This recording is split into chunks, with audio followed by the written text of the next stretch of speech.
Free ആയിട്ട് ഈ library access ചെയ്യുക മാത്രമല്ല, ഈ ലൈബ്രറിയിൽ നമുക്ക് 3 വീക്സിന് വരെ ഇവിടുന്ന് ബുക്ക് ബോറോ ചെയ്ത് കൊണ്ടുപോകാനുള്ള ഫെസിലിറ്റീസ് ഇവിടെ ഉണ്ട്. Welcome to Al Wathba മക്തബ.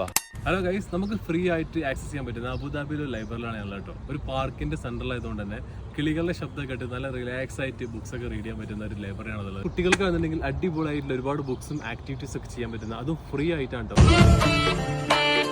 Al Wathba പാർക്കിന്റെ അകത്താണ് ഈ ഒരു ലൈബ്രറി വരുന്നത് കേട്ടോ. നല്ല കാം ആൻഡ് ക്വയറ്റ് ആയിട്ടുള്ള ഒരു പാർക്കാണ് ഇവിടെ പബ്ലിക് പാർക്കും അതുപോലെ തന്നെ ലേഡീസ് പാർക്കും സെപ്പറേറ്റ് ആയിട്ടുണ്ട്. ഇതിനകത്ത് കയറുമ്പോൾ ആദ്യം നമുക്ക് കിഡ്സിന്റെ ഏരിയനെ കിട്ടിട്ടോ. ഒരുപാട് ബുക്സ് ഉണ്ട് നമുക്ക് കിഡ്സിന്റെ, ഒരുപാട് സ്റ്റോറീസ് ആണെന്നുണ്ടെങ്കിലും ആക്ടിവിറ്റി ചെയ്യാനാണെന്നുണ്ടെങ്കിലും പെയിന്റിങ്ങിനും കളറിങ്ങിനൊക്കെ ആയിട്ടുള്ള ഒരുപാട് സംഭവങ്ങൾ ഇവിടെ ഉണ്ട്. എത്ര ടൈം വേണമെങ്കിലും ഫ്രീ ആയിട്ട് നമുക്ക് ഇവിടെ സ്പെൻഡ് ചെയ്യാൻ പറ്റും. ഇതിന്റെ അകത്ത് പബ്ലിക് ലൈബ്രറി വേറെ ഉണ്ട്, അവിടെ വീഡിയോഗ്രാഫി ഒന്നും അലോഡല്ല. നമുക്ക് അവിടെ എല്ലാ സബ്ജക്റ്റിന്റെ ബുക്സും അവൈലബിൾ ആണ്, അൺലിമിറ്റഡ് ആയിട്ട് നമുക്ക് യൂസ് ചെയ്യാൻ പറ്റും. ഇവിടെ നമുക്ക് ID കൊടുത്തിട്ട് ഫോം ഫിൽ ചെയ്ത് കഴിഞ്ഞാൽ 3 വീക്സിന് ബുക്സ് ഒക്കെ ബോർ ചെയ്യാനുള്ള ഓപ്ഷൻസ് ഇവിടെ ഉണ്ട്. ഇതിന്റെ അകത്തൊരു വെറൈറ്റി അല്ലെങ്കിൽ യൂണീക്ക് ഡിസൈൻ ആയിട്ട് ഒരു പഴയ മോസ്ക് ഉണ്ട് കേട്ടോ. ഇത് വന്ന് എക്സ്പ്ലോർ ചെയ്യുക, ലൈബ്രറിക്ക് യൂസ് ചെയ്യുക.